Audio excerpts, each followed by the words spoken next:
Where do you want to start? Do you want to start with the Saturday Ravens-Chargers game? Sure. Okay. Let's discuss the AFC playoff picture in general, starting with the Ravens' 22-10 victory over the Chargers. I think when we talked about the Ravens and what they've done with their offense, building it around Lamar Jackson, while that might be the story as far as, you know, schematics and, you know, they're doing something different, they're disrupting the NFL, as our friend Peter Schrager said, disruption in the NFL. I mean, the real story here is what their defense was able to do, right? 10 points against the Chargers? Yeah. So the Ravens, I think, are pretty objectively not the best team in the AFC. Is that fair to say? Yeah, it's fair to say. Right. Yeah. So, but they might be the worst matchup for almost every team in the AFC playoff picture. This just the way they run with the good defense, with this run first and almost exclusive offense, with the fact that it's not just run, it's run with multiple different options at the same time, quarterback, running back, etc., and just enough a passing threat to cause you problems when you forget about it. Like, they're obviously a disaster of a matchup for the Chargers. They just showed that. Right. But I think the same thing holds true with the Chiefs. You know, with any of these high-powered offenses that aren't really used to coming up against defense and aren't used to defending what we've already talked about with Lamar Jackson and that offense, they're a really bad matchup for a lot of these teams. So, ironically, for a team like the Chargers, who, I mean, this may end up being a playoff preview. This may be repeated. As of right now, yeah. So if the Ravens, win, they win the division.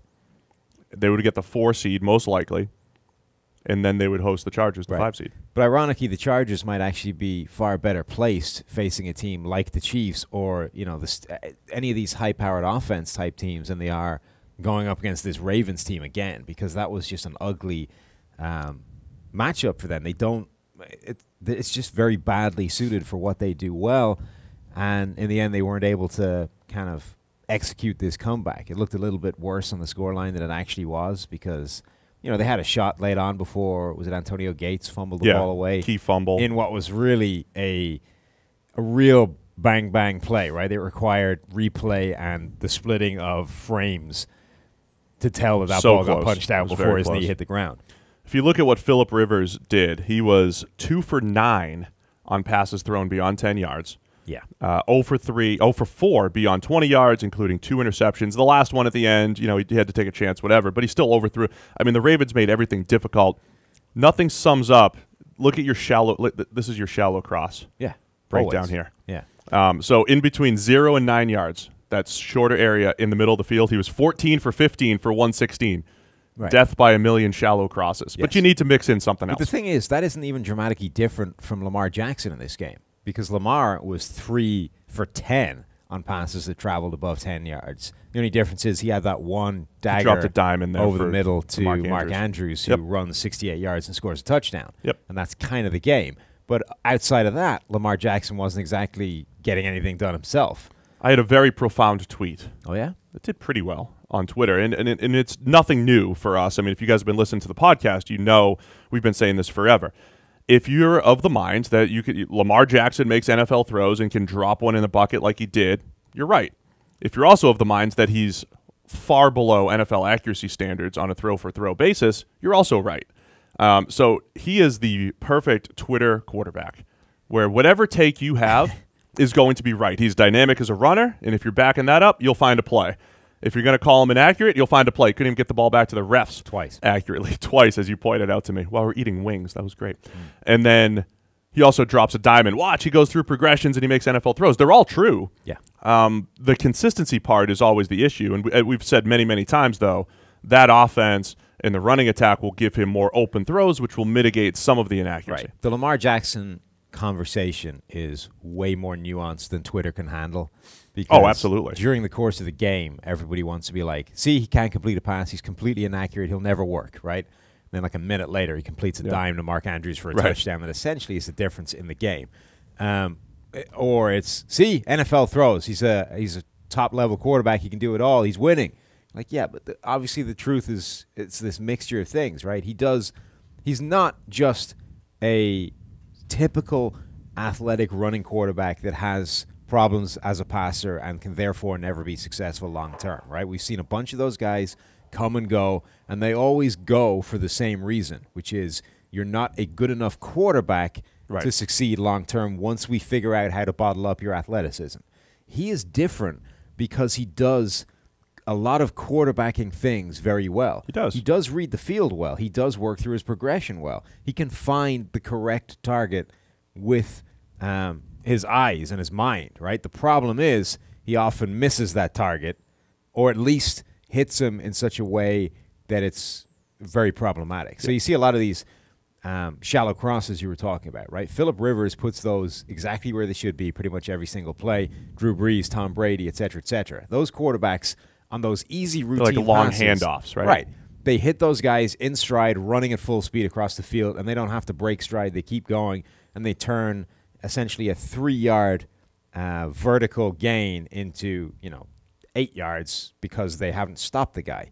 Lamar hits that guy, and it's bad enough accuracy-wise that he's had to adjust to stop it, and that's meant that the guy chasing him across the field can close the yard of separation he had and make the tackle for the 3 yards instead of the 8 yards. Right. So this whole thing that we've proven over time with our accuracy data, which is obvious, it's obvious and it's logical that accuracy, actual ball location, creates yards after the catch. That's where Lamar Jackson falls down on certain throws, right? On crossing routes, on horizontal. So his throws, overall lack of accuracy is a problem long term because it prevents all of this yards after the catch. Right. But where he makes up for it is those Mark Andrews plays, right? Which is he does have those special, high-end, top-level accuracy plays in his arsenal, and he does all those quarterbacking things well. Right. So that differentiates him from all these quarterbacks like Vince Young or whatever, a guy who was just one read and run because he was that athletic. It's a different type of player. And I think the jury is legitimately still out as to what he can become, right?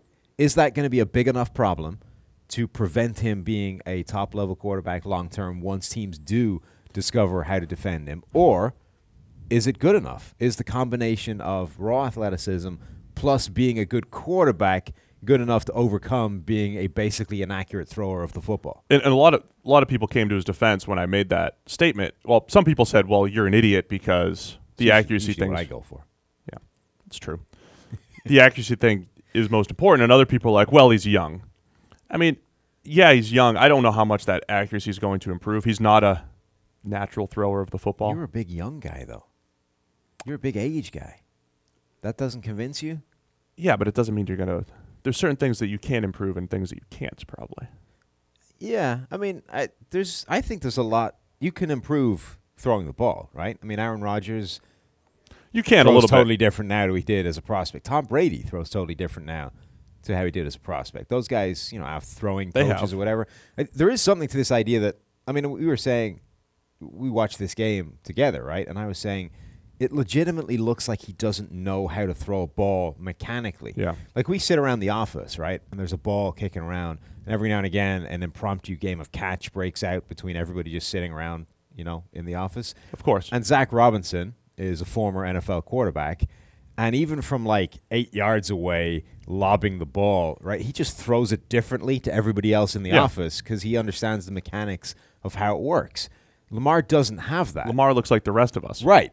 It gets there, and it's often more or less the right thing, right? It looks vaguely the way it should, but it's just mechanically slightly different. It's not this perfect spiral coming out of his hand every time, no matter how it's supposed to work. That's the thing. You hear about guys throwing a tight spiral. Right. He looks like he throws like the loosest spiral. Now maybe it sounds stupid, right? But legitimately, maybe nobody has ever taught him the mechanics of how to throw a ball, and if that is true, I mean, that's fixable. Maybe right? there is if you actually spend an offseason, somebody like Zach Robinson working with Lamar Jackson and breaking down his mechanics and Lamar, actually building it Zach. back up. He'll help you out. Like, this idea of he's just a bad thrower of the ball, maybe that isn't set in stone. Like, he's young, Steve.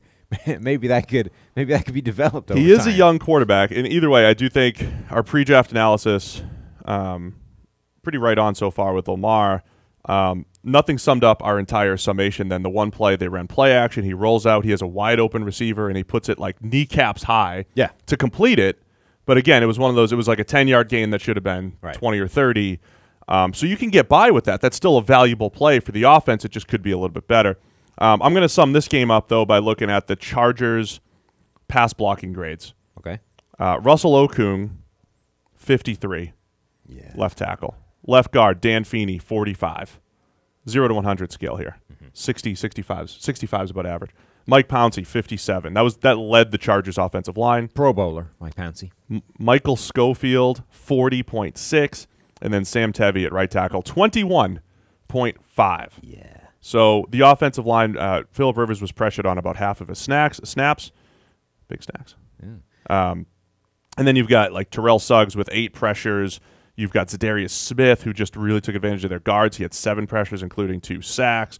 It was just a really good, well-rounded effort by the Baltimore defense. Total pressure surrendered by that group. 4 for Okung, 2 for Dan Feeney, 4 for Mike Pouncey. If our center's giving up 4 pressures, that's ridiculous. Should not That's happen. high. Right guard Schofield, 4 pressures, including a sack. Sam Tevy, 9 total pressures, including a sack. It was rough. I mean, I said Plus a there's bunch also, of holding penalties. Yeah, They just kept getting into penalties in there as well. I mean, I said during the game that the Chargers are kind of like last year's Vikings, where the offensive line at its best was just about good enough to keep their head above water. Yeah. But the second they have to go into the bench, they're screwed, and the Chargers have had to go into the bench. Like Michael Schofield is still playing football. That shouldn't happen. Sam Tevy is playing. That shouldn't happen. Yeah, not good. Like, that offensive line is now bad enough, particularly against a team like the Ravens, who can actually bring some heat, that it's bad enough that Rivers can't get it done at that level. Yeah, it's not great right now. So the Chargers, now with the Chiefs losing, the Chargers lose a golden opportunity to potentially get the #1 seed. They're still technically in the hunt. If they win and the Chiefs lose to the Raiders, the Chargers can get the #1 seed. But if the playoffs started today, Sam, which they don't. No, they don't. We'd see a rematch Ravens-Chargers, I believe, right?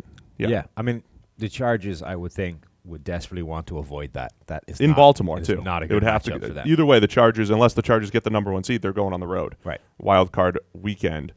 So that was an impressive effort by the Ravens in that one. And he puts it like kneecaps high to complete it. But again, it was one of those, it was like a 10-yard gain that should have been 20 or 30. So you can get by with that. That's still a valuable play for the offense. It just could be a little bit better. I'm going to sum this game up, though, by looking at the Chargers' pass blocking grades. Okay. Russell Okung, 53. Yeah. Left tackle. Left guard, Dan Feeney, 45. 0 to 100 scale here. 60, 65. 65 is about average. Mike Pouncey, 57. That led the Chargers' offensive line. Pro Bowler, Mike Pouncey. Michael Schofield, 40.6.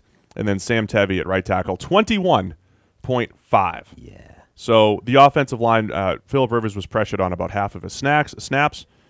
Big snacks. Yeah. And then you've got like Terrell Suggs with 8 pressures. You've got Zadarius Smith, who just really took advantage of their guards. He had 7 pressures, including 2 sacks. It was just a really good, well-rounded effort by the Baltimore defense. Total pressure surrendered by that group.